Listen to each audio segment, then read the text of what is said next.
Malaking bagay na Sinabi mo kasi ngayon, di ba? Sabi mo, you love Jesus, di ba? So, ano yung gagawin mo for the next 5 years? Di ba? Para in order to connect other people, di ba? See you, that you love Jesus so much, di ba?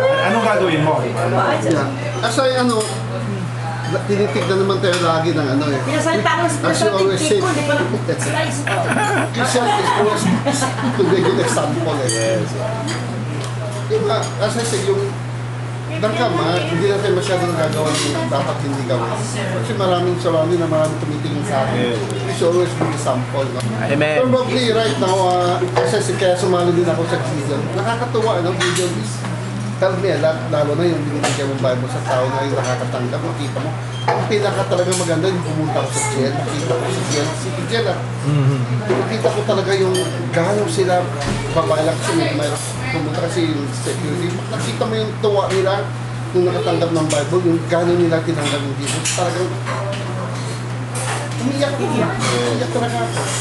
Lalo na yung kumakanta na tuwang-tuwa.